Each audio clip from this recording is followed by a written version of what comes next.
Rain hammered the rooftop of the community pool center as Rowan Vance wrestled a towel around his soaking 6-year-old son, Oliver, who was giggling like the storm outside didn't exist. "Dad, you're getting wetter than me," Oliver laughed, shaking his damp curls. "Yeah, well, this was supposed to be dry," Rowan muttered, holding up the now pointless towel. He glanced around the nearly empty pool deck, noticing one lone woman standing near the exit, shivering and clutching her arms. She wasn't dressed like the usual pool goers. Her black one-piece swimsuit was sleek, expensive-looking, and her dark hair clung to her neck in silky waves. She looked completely out of place, like someone who belonged on the cover of a magazine, not in a community pool locker room with flickering lights and cracked tiles. Rowan didn't think. "He just moved. Here," he said, stepping in front of her and offering his only towel. "You look cold." The woman blinked at him, startled, then glanced at the towel in his outstretched hand. "Oh, I couldn't, it's fine," Rowan said. "My kid's already soaked, he's a walking puddle." "You need it more." Her lips parted like she wanted to argue, but instead she took it slowly, as if no one had offered her something without expecting anything in return in a long time. "Thank you," she murmured, her voice soft, almost cautious. "That's very kind. No problem." He turned to herd Oliver into the locker room, but before he could take 2 steps, the woman called out, "Wait, what's your name?" "Rowan, and that's Oliver. He's the loud one," she smiled. It was small but real. "I'm Noelle." He nodded, then disappeared into the locker room with Oliver, not thinking much of it, just a kind gesture to a stranger. But Noel Grayson didn't forget him, not the way he looked her in the eye without flinching, not the way he didn't glance at her body even once. Not the way he handed over something he clearly needed without hesitation. And especially not the way he protected his son like the boy was his whole world. Because Noelle had spent the last 10 years of her life surrounded by men who only looked at her like she was a bank account or a resume. And none of them would have given her a towel if it meant getting wet themselves. She didn't even tell him she was the CEO of Grayson Lux Enterprises. She didn't tell him she had a driver waiting outside or that she had a penthouse on the other side of town that overlooked the skyline. For the first time in years, she didn't feel like a title. She just felt human, and she wanted to see him again. The next Saturday, she came back. She wore a simple t-shirt and jeans, hair tied up, no makeup. She scanned the pool until she saw him in the shallow end, holding Oliver on his shoulders as they laughed and splashed. Rowan noticed her a moment later. He looked surprised, then curious, then something warmer. "You again," he said as she walked up to the edge. "Didn't think I'd see you here." "I owed you a towel," Noelle said, lifting a new one from her bag and tossing it to him. He caught it, laughing. "You didn't have to. I wanted to." Oliver climbed out of the pool and looked up at Noelle curiously. "Are you my dad's friend?" Rowan opened his mouth to answer, but Noelle crouched beside Oliver. "I'm Noelle." "I'm Oliver," he said proudly, then looked at Rowan. "Can she swim with us?" Noelle hesitated, glancing at Rowan. He looked at her, this woman who didn't quite belong in this run-down pool but somehow made it feel warmer just by standing there. "If you want to, sure." She smiled and kicked off her shoes. That afternoon they swam. All 3 of them. Noelle hadn't laughed like that in years. Rowan made her laugh with his dry humor, and Oliver made her heart melt with every ridiculous joke and splash.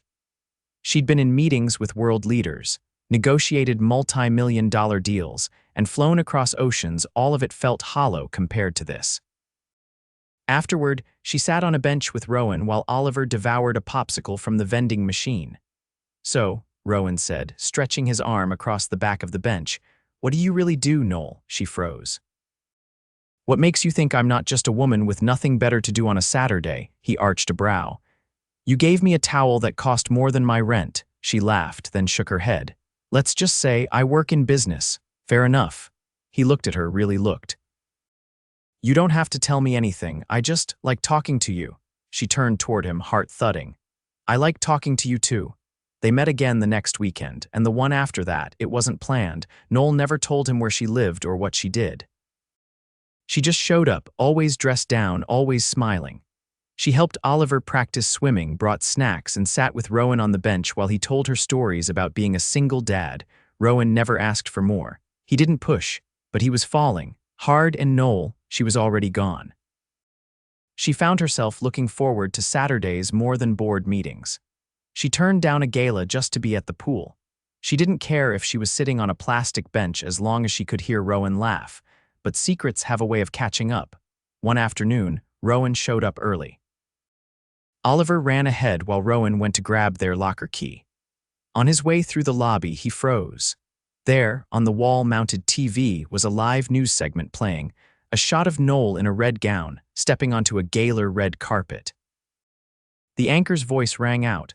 Noelle Grayson, CEO of Grayson Lux Enterprises, seen arriving solo at the annual Summit Gala. Rowan just stood there, his jaw clenched. His heart dropped, she lied. He walked toward the pool slowly, every step heavier than the last. And when he saw her waving at Oliver, laughing beside the water like nothing had happened, all he could think was, why didn't she tell me? And what the hell do I do now? Rowan didn't say anything to her that day. He couldn't. He stayed through Oliver's swim, answering Noelle's bright chatter with polite nods. His mind was miles away, replaying the image of her stepping out of that limousine, cameras flashing, reporters calling her name like she was royalty. Because she was. In a way he couldn't wrap his head around. The woman who had been laughing beside him on a peeling pool bench for weeks was the same woman who ran one of the largest luxury conglomerates in the country. And she hadn't said a word, not once. When Noelle waved goodbye later that day, Rowan's smile was practiced. She didn't notice. Or maybe she did, but chose not to ask. That night, after Oliver was asleep, Rowan stood at his kitchen sink, staring out the window at the empty parking lot below. The hum of the old refrigerator filled the silence. He trusted her, not in a flashy way, quietly, easily. And she'd made herself small to fit into his world. But now he couldn't unsee the truth. There was an entire life she hadn't shared, one that had nothing to do with community pools or vending machine popsicles. The next weekend, she didn't come, neither did the one after that. Rowan didn't ask around. He didn't call, he didn't have a number. She'd kept things surface level on purpose, hadn't she? Until one Thursday afternoon, he walked into the after-school center to pick up Oliver, and the receptionist glanced up from her desk. "There's someone waiting for you in the courtyard," she said. Rowan frowned. Who? She shrugged. Didn't say, but she brought cookies for the kids. He stepped into the courtyard and stopped. Noelle was sitting on a low bench beneath the jacaranda tree.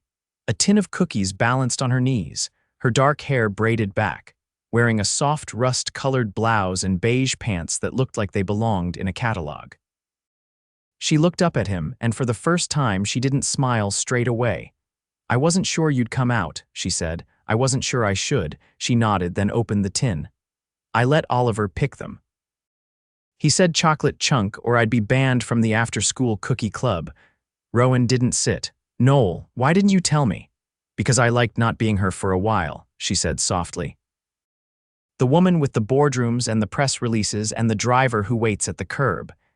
"You could have still told me the truth," he said. "I wouldn't have treated you any differently." She looked up, and there was no glamour in her expression, just something stripped down. Honest. "That's what I was afraid of, that you'd try not to." He rubbed the back of his neck. "So what, you just pretended to be someone else?" "No," she said quietly. "I just didn't say everything I wanted to be seen without the rest of it." "I did see you." "I know," she said. "That's what made it so easy to stay quiet." He stared at her. "I don't live in your world, Noelle. I'm not asking you to." "Yeah," he said, crossing his arms. "Then what are you asking?" She stood, the tin closing with a soft snap. A chance to explain, not here, not with Oliver around. "Just you and me. One dinner, no press, no suits, just a real conversation." Rowan hesitated. Every instinct told him to walk away. But the look on her face wasn't rehearsed or polished. It was real in a way he couldn't ignore. "Fine," he said. "But it's not gonna be at some rooftop place with 3 forks and a guy refilling my water every 2 seconds. Her lips curved. "I was thinking of the diner off 5th, the one with the neon sign that flickers." He raised an eyebrow. "You know about that place. I've eaten there more times than I can count, and they make a mean grilled cheese." He nodded once. "Tomorrow night, after bedtime." He turned to go, then paused, and Noelle, she looked up. "Don't wear anything that looks like it belongs behind a velvet rope." The next night, she showed up in a denim jacket and sneakers. Rowan was already in a booth, sipping black coffee. She slid into the seat across from him, eyes meeting his. For a long moment, neither of them spoke. Then Noel said, "I was engaged once, a long time ago." Rowan leaned back, letting her continue. It ended the day before the wedding. He didn't want a wife, he wanted a partner who'd stay quiet and sign when told to. I walked away from everything, canceled the venue. Donated the dress. Rowan said nothing. I built the company after that, from the scraps of what we were supposed to launch together. I worked 18-hour days, slept on my office floor. I didn't come up for air until last year. He watched her carefully. And now I have everything except the one thing I don't know how to find. What's that? He asked. A life that doesn't feel like a performance. Rowan set his cup down. And you thought I'd give you that? No, she said. You already did. The waitress brought their food, grilled cheese for her, bacon and eggs for him. They ate in silence for a while, the clatter of cutlery and hum of conversation around them grounding them both in something that felt, for once, entirely real. Afterward, they stepped out into the cool night. I don't know what this is, Rowan said, but Oliver likes you and I haven't let anyone in for a long time. She looked up at him, breath caught. I'm not saying yes, he added, but I'm not saying no either. Noel nodded. I'm not asking for anything fast. Rowan looked at her for a long moment. You still have that towel I gave you, she blinked. Yeah, good, keep it, just in case you forget where this started. I won't, she said, voice steady. He turned, hands in his pockets, and walked down the street. Noel stood there, watching him go, the echo of his words swirling through her chest like something fragile and brand new she'd been seen. And maybe, just maybe, she hadn't lost him after all. The following weeks unfolded like an unfamiliar melody, tentative, unexpected, yet impossible to forget. Noel didn't push. She showed up when she said she would, never early, never late. Rowan noticed that she never brought her driver anymore. She parked 3 blocks away and walked, always carrying something in hand for Oliver. A puzzle. A book. Once, a miniature plant that Oliver named Captain Fern. And Rowan didn't say much about it, but he let her stay longer each time. One Thursday evening, while Oliver was at a friend's birthday party under the watchful eye of their neighbor, Rowan opened his apartment door to find Noel holding a brown paper bag. I brought dinner, she said, lifting the bag. I didn't cook it. Thought I'd spare you the risk. He stepped aside, and she walked in without hesitation. The scent of roasted vegetables and rosemary filled the air as she unpacked the containers onto the tiny kitchen table. I didn't even know this place delivered here, Rowan said, eyeing the food with cautious curiosity. They don't, she said, brushing a strand of hair from her cheek. I called in a favor. He sat across from her, watching as she unwrapped the cutlery. You do that a lot. What? Call in favors for roasted squash and lemon chicken, she met his gaze. Only when it matters. They ate slowly, the clinking of forks filling the silence between bursts of conversation. Rowan asked her about her childhood, something he hadn't dared touch before. I grew up in a house where silence had more weight than words, she said. My father built the company. My mother made sure I was ready to inherit it. There were no games, no scraped knees, just piano lessons and performance reviews by the time I was 10. Rowan leaned back. You ever wish you'd done something else? Every day, but I'm good at it, and now I'm trying to be good at something else. He raised an eyebrow. What's that? Letting someone see the parts of me that don't get printed in Forbes. Their eyes locked and something shifted. Not dramatically, not with sparks and violins, but with quiet gravity. Like a tide turning, later as she reached for her coat, Rowan stepped forward. Noel, he said, voice low, I've been thinking. She waited. I don't know how this fits into my life. I'm not built for headlines or galas. I'm not asking you to be. But I can't keep this half-real thing going. Oliver's not a sideline, he's my whole world, and I don't let people in unless I know they're going to stay. Noel's breath caught. You think I'm going to disappear? I think you're used to everything being temporary, and I don't live in a temporary world. She stepped closer, her voice steady. Then let me prove I belong in yours. He searched her face, looking for cracks. There weren't any. Oliver's school has a family day next week, he said. He asked if you'd come, she blinked. He did. He said he wants you to see his science project. It's a volcano. He's very proud of it. Noel's mouth curved. I wouldn't miss it. That night, she didn't stay. They didn't kiss. But when she closed the door behind her, Rowan stood there longer than he meant to, staring at the spot where she'd been. Something inside him was shifting quietly, unwillingly but undeniably. Family Day arrived with overcast skies and a slow drizzle, but the elementary school gym buzzed with energy. Paper banners hung from the rafters, and tables were lined with projects that leaned in every direction. Rowan stood beside Oliver's volcano, hands in his jacket pockets, trying not to look out of place. He didn't do crowds, but he'd promised. Then the doors opened and Noelle walked in. She didn't wear heels or silk, just jeans and a waterproof jacket. Her hair was damp from the rain, and she held a paper coffee cup in one hand and a small umbrella in the other. Oliver spotted her first. "Noelle," she crouched down as he ran up and threw his arms around her. "You're here," he beamed. "Of course I am." "I wouldn't miss the eruption of the century." Rowan watched from a distance as she knelt beside Oliver, listening intently while he explained every step of the baking soda reaction. She nodded like it was the most fascinating thing she'd ever heard. Later, as the crowd thinned and the cleanup began, Rowan stood beside her as they helped Oliver pack up his supplies. "You really showed up," he said quietly. She glanced at him. "You're surprised. I'm not used to people doing what they say they will." "I am," she said. "Because I never had the luxury of disappointing anyone." He didn't reply right away. Then, slowly, "You're good with him." "I don't have a manual, Rowan, but I know how to be present. I don't know what this is between us yet, but I want to find out." He studied her. "So do I." A week later, he found her sitting on the stoop outside his apartment, a paperback novel in her lap, waiting for them to get home from the park. She looked up, shielding her eyes from the setting sun, and smiled. Rowan reached for Oliver's hand and said quietly, "You want to come up for dinner?" Her answer was simple. "Yes." Inside, while Oliver played with his building blocks, Rowan and Noelle stood in the kitchen, side by side, chopping vegetables. "You cook," he said, surprised. "I follow instructions, very slowly." He glanced at her. "You're not what I expected." She didn't look up. "Neither are you." He reached for the salt, then paused. "I think I could get used to this." She turned. "Used to what? This, you, here?" Noelle didn't reply right away. She just stepped closer, placed a hand over his, and said, "Then let's stop pretending this is temporary." The room didn't change. The lights didn't flicker.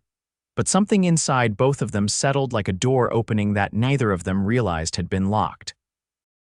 And for the first time, Rowan didn't feel like he was losing anything by letting someone in. He felt like he was finally finding something he hadn't known he was allowed to have.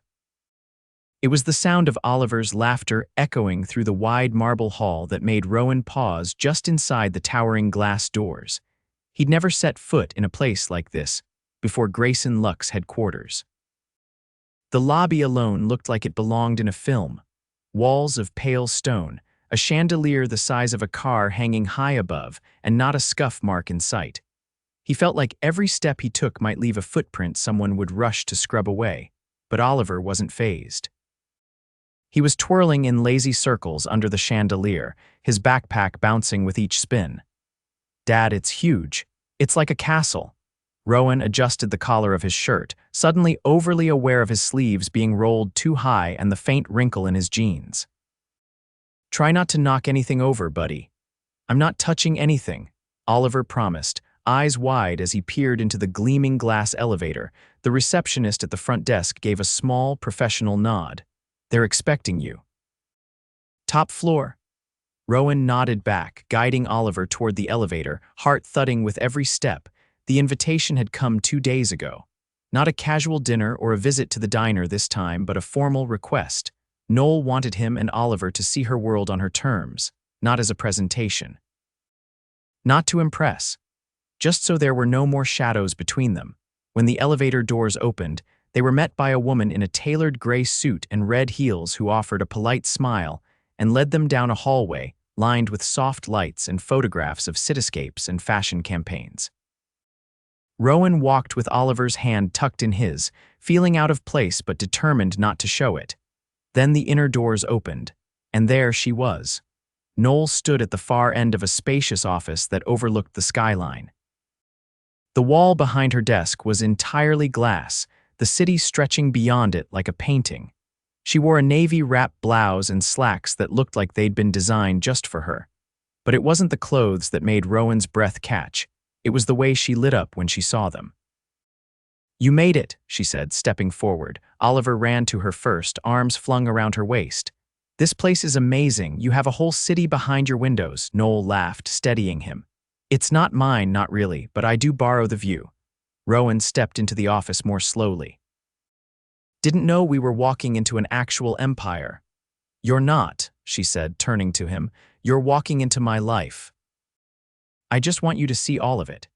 She led them past the conference table, past the shelves lined with awards and photos of her with dignitaries and celebrities, to a smaller lounge tucked into the corner of the office. A soft couch, low table, and a tray with sandwiches and lemonade waited for them. Oliver dove for the snacks. "Can I sit here?" "You can have the whole couch if you want," she said, ruffling his hair. Rowan leaned against the window frame, arms crossed. "You're really not what I expected from the CEO of a luxury brand." Noelle poured 2 glasses of lemonade. "And you're exactly what I didn't expect from a man who gives away his only towel without hesitation." Rowan's mouth twitched. "So now that you've shown me all this, what happens next?" She handed him a glass. "Now I ask you a question, and I want you to answer honestly, no guessing what you think I want to hear." He took the drink, lowering his brow. "Go ahead. If I walked away from this," she gestured around the office, "if I stepped back, took a different role, disappeared from the spotlight, would you still want me in your life?" Rowan's fingers tightened slightly around the glass. "I'm not asking because I want permission. I'm asking because I've been thinking about it, about what I actually want, and it's not this office, not anymore. I've spent years chasing things I thought would fill the quiet, but they don't. Not the headlines, not the power. None of it feels as real as sitting on your couch while Oliver builds a spaceship out of cereal boxes." Rowan looked at her, and for once he didn't feel like she was standing in a different world. She was just Noelle, the woman who'd chosen to show up again and again when it counted. "You'd give this up?" he asked finally. "I'd give up what doesn't matter. Not because I have to, because I finally get to choose what my life looks like, and I wanted to have room for more than boardrooms and press conferences." He stepped closer, setting the glass down. "I don't need you to be less, Noelle," he said. "I just need to know that you want us for the right reasons, that you're not escaping something, that you're choosing us because you love us." Noelle looked up at him, expression steady. "I am," he reached for her hand. "Then I'll meet you halfway. I'll figure out how to make space in my world too, one where Oliver has more than just me." Her voice caught. "You really mean that?" "I do," he said. "And I don't care how big your office is. You're still the woman who sat on a plastic bench and ate vending machine chips with me." Oliver looked up from the couch. "Are you guys gonna kiss or what?" Noelle burst out laughing. Rowan shook his head. "You always have to ruin the moment, huh?" Oliver shrugged. "I'm just saying. It's kinda obvious." Noelle knelt beside him. "You're a very wise kid." Rowan watched them, something warm and solid blooming in his chest. Then he pulled a small envelope from his pocket and handed it to her. "What's this?" she asked. "Open it." She unfolded the card inside. It was a hand-drawn invitation, scrawled in Oliver's uneven handwriting and decorated with crayon hearts and stars. "Please come to our family dinner. We'll have spaghetti and garlic bread. Dress code, comfy." Noelle's eyes shimmered. "There's no RSVP," she whispered. "You already answered," Rowan said. "You showed up." That Sunday, she came to dinner. She brought her own apron and helped Oliver stir the sauce. They played cards after, told stories, and when the stars came out, she stayed, not for a moment, not for a night, but for good. And when Rowan kissed her on the balcony, with the city lights glowing around them and Oliver fast asleep inside, it wasn't a beginning or an ending. It was everything in between, chosen, earned, and completely real. The kettle whistled softly in the background as Rowan set 2 mugs on the counter, steam curling upward into the quiet. Outside the kitchen window, the evening light cast its golden glow across the skyline, brushing the tops of buildings with warmth. Noelle stepped inside, shrugging off her jacket and slipping off her heels with a sigh of relief. "I forgot how loud the fashion division gets during pre-launch," she said, running a hand through her hair. "I think one of the stylists threatened to quit because we wouldn't approve a sequin trench coat." Rowan handed her a mug. You didn't approve it. I did. It was either that or listen to another 40-minute monologue about fabric freedom. He chuckled, leaning against the counter. You're really doing it, balancing both worlds. I'm trying, she said, wrapping her hands around the mug. Turns out life doesn't have to be all or nothing. Oliver's voice floated in from the other room, narrating a story to his stuffed animals as he built a blanket fort on the living room floor. Noelle smiled at the sound, her shoulders relaxing. You know, Rowan said, I used to think that bringing someone into Oliver's life would mean making space for them, figuring out how to fit another person into our routine. And now I think we didn't make space. We just opened the door and realized you were already meant to be here. Noelle's eyes softened. I didn't know what I was missing until you let me in. They sat on the couch while Oliver finished his masterpiece of pillows and chairs, declaring it a Space Explorer base. Noelle crawled inside at his invitation, and Rowan watched as she helped him glue glitter stars onto a cardboard box. Later that night, with Oliver tucked into bed and the apartment quiet again, Rowan stepped out onto the balcony. Noelle joined him, her bare feet silent on the tile, a blanket wrapped around her shoulders. I talked to the board this morning, she said, resting her arms on the railing beside him. I told them I'm stepping back from the public-facing side of the company. No more press tours, no more galas, just strategy and mentoring, the rest I'm handing off. He looked at her, surprised. You're really ready to let go of the spotlight. I'm not letting go, she said. I'm handing it to someone who actually wants it. I finally realized I've already built what I needed to. Now I want to build something else. With me, he asked. With you, with Oliver. With whatever comes next. A breeze drifted past them, carrying the scent of spring and something else, quiet certainty. I never thought I'd fall in love with someone who runs a global brand, Rowan said. And I never thought I'd fall for a man who wears the same pair of boots until they disintegrate. They're comfortable, he said defensively. They're prehistoric. He turned to face her fully. I love you, Noelle. She didn't hesitate. I love you too. He kissed her then, not with urgency, but with the steady, full heart of a man who knew exactly what he was holding. The next morning, over pancakes and spilled syrup, Oliver asked, Is Noelle gonna live with us forever now? Rowan looked to her. If she wants to, he said. Noelle reached across the table, brushing a spot of flour from Oliver's cheek. I was hoping you'd let me. Okay, Oliver said, mouth full of pancake. But you have to help me build a rocket ship. Deal. 6 months later, the three of them stood under a canopy of twinkling string lights in a quiet garden behind a small local bakery. Rowan wore a navy tie Oliver had picked out. Noelle wore a simple ivory dress that fluttered in the breeze. The ceremony was small, just friends, a few neighbors, and one very excited kid holding a ring box. Noelle's voice trembled slightly as she read her vows. I used to think power meant keeping your walls high and your heart guarded. But then I met you and you didn't ask me to climb over my walls. You just stood beside them until I was ready to let them down. I choose you, Rowan, you and Oliver, today and every day after. Rowan cleared his throat, his voice low but steady. I thought I'd already found my purpose being a dad, but you showed me that love doesn't take anything away, it adds. You gave Oliver laughter and magic. You gave me you. And I don't want to go one more day without waking up next to the life we've made. Oliver handed them the rings with a proud grin, and when the officiant declared them husband and wife, Oliver cheered loudest of all. That night, as they danced in the soft glow of string lights and jazz music drifted through the air, Rowan twirled Noelle gently, his eyes never leaving hers. I still can't believe you chose our world, he murmured. She leaned in, her voice against his ear. I didn't choose between worlds, Rowan. I chose the life that finally feels like home. They danced until the stars blinked overhead and the garden emptied, until Oliver fell asleep curled on a bench with a cupcake in his hand and frosting on his nose.